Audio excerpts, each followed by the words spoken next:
توی قسمت ما میخوایم یاد بگیریم که چطور از روت یوزر محافظت کنیم. روت یوزر یا اکانت در حقیقت ایمیل و پسورد اصلی اکانت ما فوق‌العاده حساسه و به هیچ وجه نباید به طور روزمره از اون استفاده کنیم. یک بار برای ایجاد حساب و دفعات بعد در مواقع خیلی اضطراری از اون ممکنه استفاده کنیم. برای همین به جای روت یوزر ما میایم یه یوزری تعریف میکنیم با دسترسی ادمینستریتور که حالا توضیح میدم خدمتتون. ما میایم اینجا ساین این میکنیم. من پسورد ایمیلمو وارد میکنم awsimpersion@gmail.com و نکست رو میزنم و ساین این میکنم. ما میریم توی آیدنتیتی اند اکسس منیجمنت و اینجا میایم تو قسمت یوزرز. میبینیم که هیچ یوزری نداریم. ما میایم یه یوزر اینجا ایجاد میکنیم. اسم یوزر نیم رو من میذارم مثلا سعید و برای اینکه چند تا اکانت AWS من دارم مشخص میکنم که این سعید مربوط به چه اکانتی است. این رو ما میخوایم AWS Management Console و دسترسی داشته باشه، بنابراین این تیکو میزنیم. نمیخوایم از این قسمت وارد بشیم، خودمون میخوایم کرییت بکنیم یه IAM یوزر و تو قسمت پسورد هم ما نمیخوایم اون آتو جنریت بکنه برای ما خودمون میخوایم پسورد رو ایجاد کنیم. پسورد باید چه شرایطی داشته باشه؟ شاید قبلا هم گفتم حداقل 8 کاراکتر باشه و 3 تا از این 4 تا شرط رو داشته باشه: لوور کیس، نامبر، آپر کیس و سیمبولز که یکی از این سیمبول ها رو ما میتونیم استفاده بکنیم. حالا من این رو به این شکل ایجاد میکنم و اینجا میگه یوزر باید پسوردش رو در اولین ساین این عوض کنه، اما این چون برای خود من هست تیکش رو برمیدارم. خب میرم تو قسمت نکست، میگه پرمیشن ها رو بذار. به جور شما میتونید پرمیشن رو برای این تعریف کنید. آیا یوزر رو میخواین به یک گروهی اضافه بکنین که اون گروه دسترسی ها رو داره و طبیعتا این یوزر هم دسترسی های اون گروه رو پیدا بکنه، یا اینکه پرمیشن از یه یوزر دیگه روی این یوزر کپی کنید، یا اینکه مستقیما یه دسترسی بهش بدین. مشخص میتونم یه دسترسی اینجا بهش بدم، ادمینستریتور اکسس، یا اینکه بیام توی یه گروه که قبلا ایجاد کردم، من گروهی به نام ادمینز قبلا ایجاد کردم و به اون گروه که ادمینا هستن همون دسترسی ادمینستریتور اکسس رو دادم. بنابراین میتونم جزو این گروهش بکنم. خب ممکنه چند نفر بخوام با یه اکانت کار بکنن و بخوام دسترسی ادمین داشته باشن، اینجوری راحت تره. بنابراین من اینو جزو این گروه میکنم، نکست رو میزنم، میگه ریویو کن چیزی که ایجاد کردی.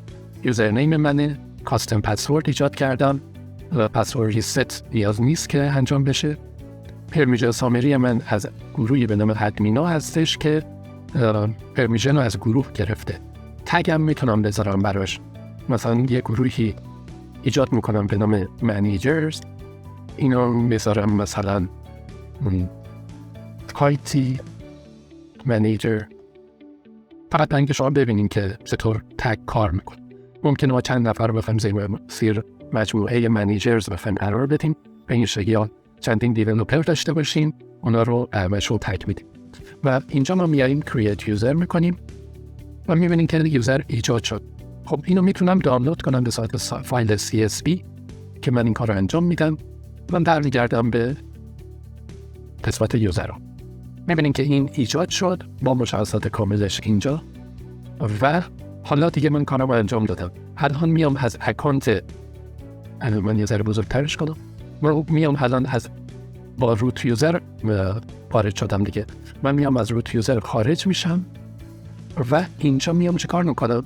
میام میگم دیگه نمیخوام با روت یوزر وارد بشم. بنابراین چی رو وارد میکنم؟ همون سعید @awsimpersion که IAM یوزر من هست. نکست رو میزنم. اکانت یادتون باشه برای وارد شدن به عنوان یوزر، حتی اگه دسترسی ادمینستریتور داشته باشه، شما اکانت آیدی رو باید داشته باشید. وقتی ساین این رو من بزنم، ببینید حذفان این بالا تغییر کرد، نوشت آیدی منو نوشت و این شماره اکانت. به این شکل من الان وارد اکانت شدم و تمام کارهایی رو که یه یوزر میتونه انجام بده منم میتونم انجام بدم، با چند تا مورد استثنایی خیلی کوچیک که ضروری نیست. حالا به یه شکل دیگه هم میتونیم اکانتمون رو محافظت کنیم. برای این کار از این اکانت IAM یوزر خارج میشیم خب اینجا روی روت یوزر کلیک میکنیم و با روت یوزر وارد میشیم، ساین این میکنیم. خب با وجود اینکه ما اومدیم یه یوزر با پسورد ادمنستریتور ایجاد کردیم، ولی هنوز اکانتمون در معرض خطره. هر کسی ایمیل و پسورد رو داشته باشه میتونه وارد بشه. ما میایم تو قسمت security credentials وارد میشیم. خب تو این قسمت اولین اختیاری که به من میده اینه که MFA شما اکتیویت نیست. یعنی چی؟ یعنی کدی به موبایل شما نمیاد، هر کسی با یوزرنیم و پسورد میتونه وارد بشه. بنابراین من میام اساین میکنم یه MFA. اسم اینو چی میذارم؟ اسم اینو میذارم روت KWSkin Persian که بدونم برای چی دارم ایجاد میکنم. اینجا میگه 3 جور MFA شما میتونید داشته باشین. یا به صورت یه اپ، اتنتیکیتور اپ داشته باشین که حتما آشنا هستین، گوگل، آفی یا مایکروسافت اتنتیکیتور. یا اینکه به صورت یه سکیوریتی کی داشته باشین که معروف ترینشون یوبی هست، که دیگه اگه موبایلتون هم گم کنین این میتونه به جاسوسیتون یا تو خونه جای نگهداری کنید. و مورد سوم هاردور TOTP توکن هست که مورد بحث ما فعلا نیست. بنابراین من میام اتنتیکیتور اپ رو استفاده میکنم. اینجا فقط من این کاراکترها رو میتونم بذارم، ما بینش اسپیس نمیتونم بذارم، بنابراین من یه داش میذارم اینجا. میام نکس رو میزنم و از اپ مثلا گوگل اتنتیکیتور استفاده میکنم، کلیک میکنم. من روی گوگل اتنتیکیتور یه به علاوه پایین سمت راست هست رو میزنم و این رو میذارم و این رو اسکن میکنم. این رو من اسکن کردم و وارد اتنتیکیتور من شد. میگه 2 تا کد الان پشت سر هم به من بده از اون اتنتیکیتور. خب من الان نگاه میکنم، اولین کد رو میدم 645 065 275 479. اینا 2 تا کد پشت سر هم MFA رو میگه حد کن. خب اکانت من الان سکیور شد.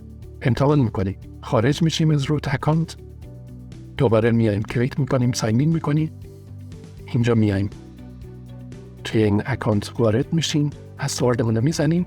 اینجا دیگه وارد اکانت نمیشه، میگه MFA کد رو بده.